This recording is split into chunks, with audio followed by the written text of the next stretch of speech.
YouTube, what's up? Welcome back to the channel. Welcome back to another video.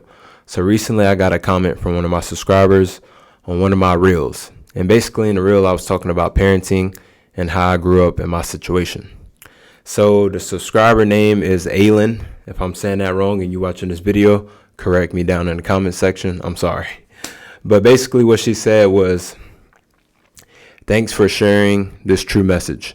I think I was unwittingly present and caring for my kids, but was pushed in many directions and a lot of the emotional connection became infrequent. It breaks my heart. They are grown now and I realized how wrapped up in struggle I was for so long. I felt like I was doing it gladly for them, but I'm not sure they could feel it. Yes, you are telling the truth. How about putting out some ideas for parents to connect with their kids, especially teenagers? First off, I want to say thank you for being open and honest and sharing that with me. I really do appreciate it. That's big. A lot of people, well, a lot of parents don't hold themselves accountable for that. They try to brush it off. So, round of applause for you. And absolutely, I would gladly love to dive into it. Let's just say that. Okay, sorry. But yeah, so going right to it. I always go with the structure and the foundation. I don't know if y'all watch my other videos, but in my other video talking about the parenting and stuff like that, I was basically saying that it starts with the foundation, the structure. Before you even have kids, you want to make sure you got a system set. And I hate to say system, but it's the truth. Like, you got to know how your family going to operate. Like, the person you laying down with, your girlfriend, wife, husband, boyfriend, whatever, if y'all land up, y'all got to know, hey, it's a possibility we might have a kid. So that need to be talked about. And sometimes that don't. And a lot of cases is people just lay up. It don't even be like boyfriend and girlfriend. So I get, like, some people have kids that they probably not even in a real relationship. So that's our automatic off the rip, a dysfunctional family. If you land down with somebody and you don't plan on being with them long term and y'all end up having a kid, already a L right there. But I want to go back to what my subscriber said. So basically talking about her situation, I'm assuming she was working, typically this how I go with the middle class family and, so on. And I'm talking to all the families or whoever feel like the shoe fits. So basically this how I go. Wife work, husband work. Kids come, kids daycare, kids school. Wife off, husband off, pick up kids from school or daycare, bring them back home. And it's already frustration from the stuff that they dealt with probably at the workplace and also within the relationship. Because 9 times out of 10, like the normal middle class family, it's a lot going on. It might be stress paying the bills, stuff going on within their marriage or relationship. Some other things going on around the house. It could be a lot of factors that play into this, but the attention is not on the kids. I'm just put it like that. And typically, and I'm going off my situation, this is how it was for me. Mom get off, dad get off, pick me up from school, take me back home.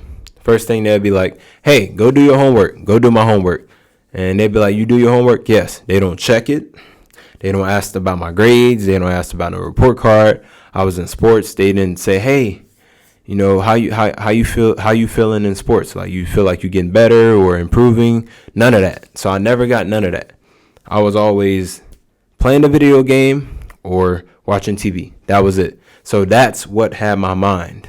Either the game station or TV. Automatic off the rip. That's how it was. And that's probably 99% of kids. And it's even worse now, especially like with this new age social media.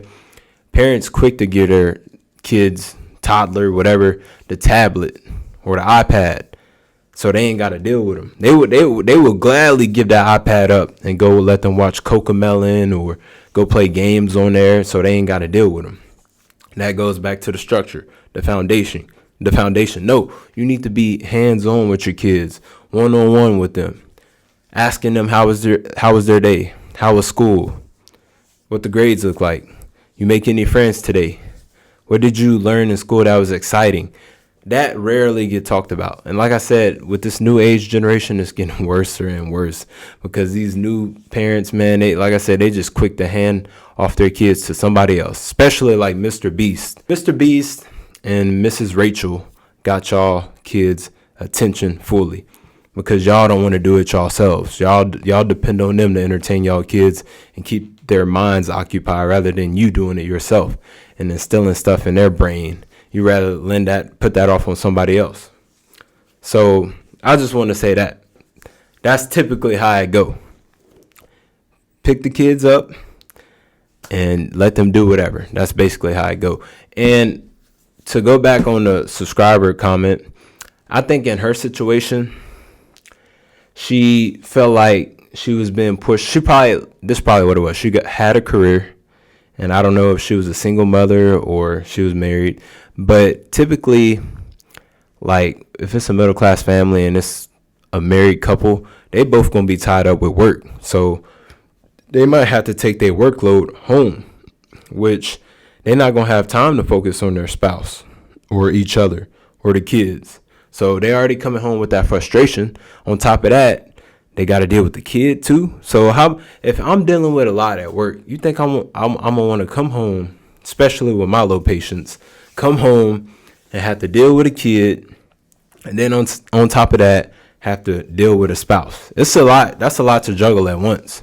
That's why I always say a system and how you lay down the foundation is super duper important. If it's not talked about, you probably gonna create a dysfunctional family. But in this case, my subscriber case, she probably was feeling like she was prioritizing work more than her kids, which that could have been a possibility. And she said, this is what she said that caught my attention.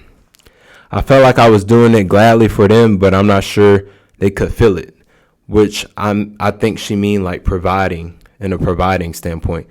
And I'm assuming she was a single mom. So let's just say that. I'm assuming off what she said, she was a single mom. So she probably prioritized her work life more than giving her kids that attention. And then she hit me with it breaks my heart. They are grown now. So she probably neglected that attention when they was toddlers in their teenage stage, as far as interacting with them, figuring out what it is that they love to do. Like a lot of parents don't even know what their kids love or what their kids love to do or what's their favorite color, their friends. Like now, like I said, it's getting worse. Like they don't care because the world is getting, I don't know, crazier and crazier. But not to get off topic, going back to it, she probably, like I said, she probably was like, I ain't gonna say neglecting like harshly, but probably not giving them that time, one-on-one, parent to daughter, parent to son, as far as diving into what they got going on in school, sports, other activities that they probably was doing. Like the toddler stage and the teenage stage is the most important because the mind, your kids gonna want the most validation from you as you the parent. They gonna want the most validation from you because at the end of the day, you the only person that they're around 9 times out of 10, other than going to school.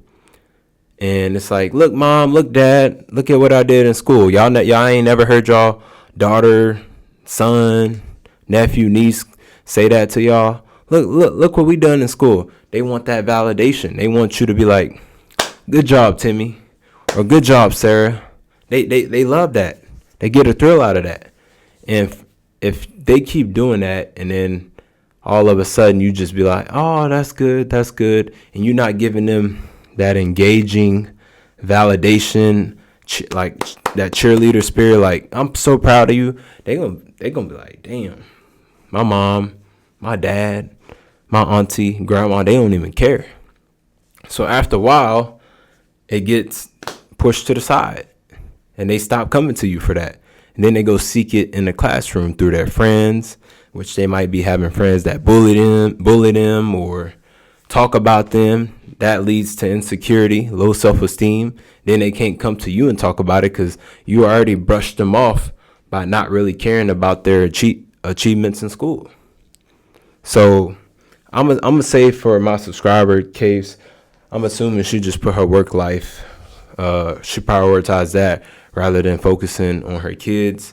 And that led them into going into the teenage stage, not really bonding with their mom and feeling like, you know what, it's just, I ain't got nobody to talk to, so whatever. And typically when a kid feel like they not bonded with their guardian, parent, grandma, uncle, dad, whatever, however their situation is, they gonna lead into other vices, which is gaming, hanging out with friends, one validation from them, or engaging into stuff that they know ain't right, but they do it for the validation. So that's typically how I go.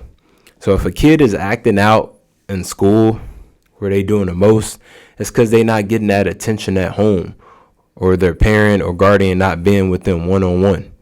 Like, I never try to label a kid as having a disability or they need to be on medication. 9 times out of 10, sometimes it's just the structure at home that's causing that kid to act out. They want attention. They want validation. So sometimes a kid is try to get that through misbehaving and trying to get attention. So that's another factor that plays into acting out and stuff like that. A lot of these people be like, oh, he got ADHD, she need to be on medication, da da da da da. Like, no, 9 times out of 10, they just want somebody they can be one-on-one with, that they look up to, and that give them that validation and that cheerleader spirit, you know. But yeah, I'm assuming that's just what it was in her situation. Just her prioritizing. I know I said it again, but I'll say it again. Just her prioritizing her work life. But I'm going to tell you this. I don't think it's too late. And the reason I say that is because even like with my parents, like that's how I felt towards them. And I'll talk to them today about stuff that I thought was wrong back in the day, but I try not to hold it against them because the way they grew up was totally different than how they raised me. But usually, typically, this is how it go. When you have kids, you want to give them the best. You don't want them to go through what you went through. So you try to better their situation versus how yours was. But that wasn't the case for my parents. I mean, I don't know what their agenda was with having me and my siblings. I don't know. But when we came, it was just kind of like, it was a little bit crazy. So I'm like, me looking at it now as a full-grown man, adult, I'm just like, I seen the foundation and structure was off. So I'll have these talks with them. And I'm able to forgive them because I understand. I wouldn't be at peace if I couldn't let that go or hold that in as a grudge. Like, no, I understand, you know, I didn't have the best treatment as far as my parents been there for me, but I still love them to death. I'm still going to make sure they straight. I'm going to take care of them for the rest of their lives. That's how it is. But my subscriber, I feel like it's not too late. If you're able to sit down with your kids and tell them verbatim, hey, I just want to start this off like, hey, I love you. And we may not have the best relationship while you was growing up, but here's why. And sit down and explain to them the whole breakdown and situation. Depending on how old they are, they might get it, they might not. But at the end of the day, time heals shit. Time heals things. So if they don't get it right now, they probably get it later. And that's kind of how, like, I was. Like, I used to be enraged. Like, man, I wish my dad did this. Or I wish my mom gave me this. And then, like, now I look back at that like, man, I get it. I was young, had a lot of built up anger. So it made me feel that way. But if you do that with your kids, I promise, 1,000%, I promise, they'll forgive you and you can restore that relationship. A lot of parents don't do that. They take that to the grave or to the deathbed.